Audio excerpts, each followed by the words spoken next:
Um assassino em série é uma pessoa que tira a vida de outras repetidamente, geralmente seguindo um padrão específico. Esse padrão muitas vezes representa uma forma de vaidade, um tipo de assinatura. Especialistas descrevem um serial killer como alguém profundamente perturbado e cruelmente desumano. E hoje você irá entender o porquê. O serial killer de Goiânia. Tiago Henrique Gomes da Rocha, conhecido como serial killer de Goiânia, foi julgado pela morte de 30 pessoas, com 28 vítimas confirmadas. A vítima mais jovem tinha apenas 13 anos. Todos os assassinatos foram cometidos com tiros à queima-roupa. Preso desde 2014, Tiago voltou a ser destaque nos jornais ao se tornar o réu com a maior pena individual do Brasil. Ele foi condenado por 30 assassinatos, latrocínios, roubos, porte ilegal de arma e fraude de placas, totalizando 656 anos de prisão. Inocentado de 2 casos, ainda faltando 4 júris populares. O caso de Tiago foi tão conturbado quanto sua mente psicopata. Seus crimes deixaram cidades inteiras em estado de pânico.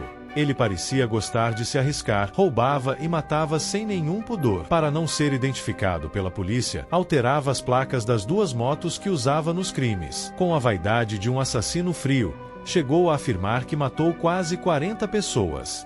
No dia seguinte à sua prisão, Tiago tentou suicídio na delegacia.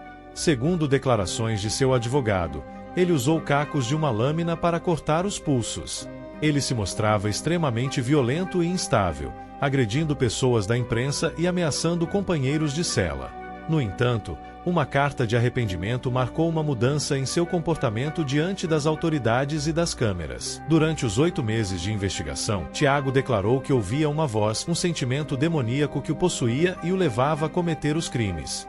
Na carta, Tiago afirmou que o maior desafio de alguém é conhecer a si mesmo e atribuiu seu arrependimento à fé. Além disso, mudou a primeira versão de sua confissão, dizendo que não cometeu todos os 39 assassinatos e que foi coagido pela polícia a confessar.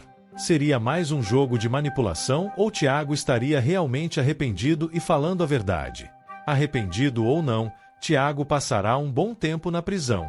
Apesar de sua pena totalizar mais de 600 anos, ele só pode cumprir 30 anos de acordo com a legislação brasileira. Os advogados de acusação afirmam que 1 ano por cada assassinato cometido por Tiago não chega nem perto do que ele realmente merece. Andrei Chikatilo, conhecido como o açougueiro de Rostov, foi responsável pela morte de 52 pessoas, cujos corpos foram encontrados esquartejados. Tudo o que eu tinha para falar, eu já falei. Por onde eu fui e em todo lugar que passei, matei gente. Quando matava, sentia uma paz. Durante o julgamento, que durou 4 meses, Andrei precisou ficar em uma jaula para que os familiares das vítimas não fizessem justiça com as próprias mãos. Dezenas de pessoas se aglomeraram nos tribunais para ouvir da boca do próprio assassino os horrores que ele havia cometido. Andrei deu declarações explícitas sobre como comia suas vítimas e demonstrou, usando um manequim, como praticava o crime. Ele abordava adolescentes e jovens adultos nas estações de trem, atraía-os para longe de lugares movimentados e os golpeava na cabeça. Uma vez desacordadas e amarradas, Andrei iniciava sua sessão de tortura.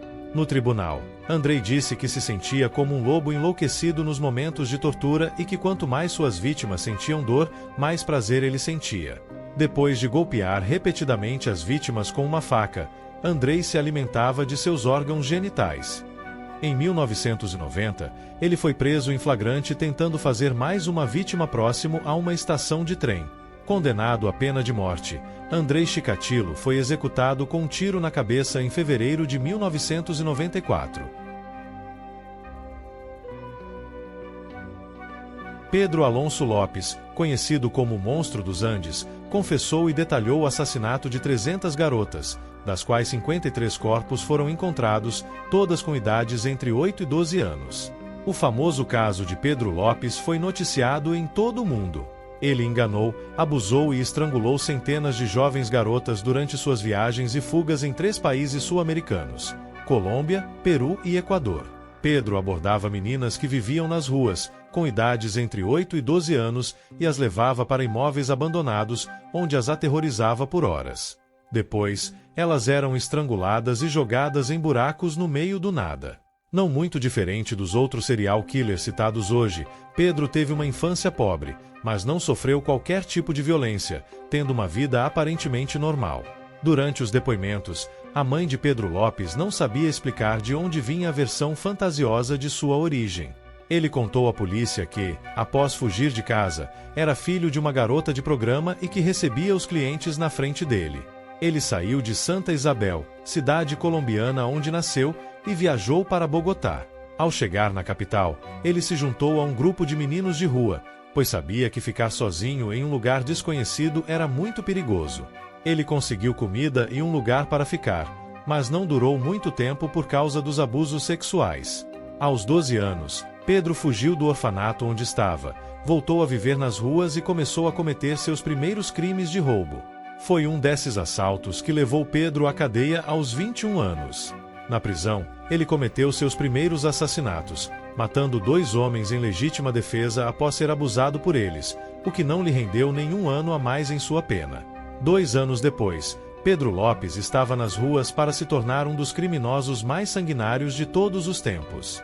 O monstro dos Andes nunca ficava muito tempo em um lugar só, perambulando pela Colômbia, Equador e Peru por quase 10 anos, atacando meninas de rua.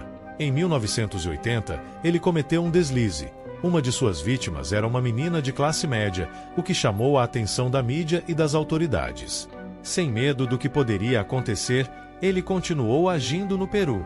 Ao abordar uma menina em uma feira de rua, chamou a atenção de uma senhora.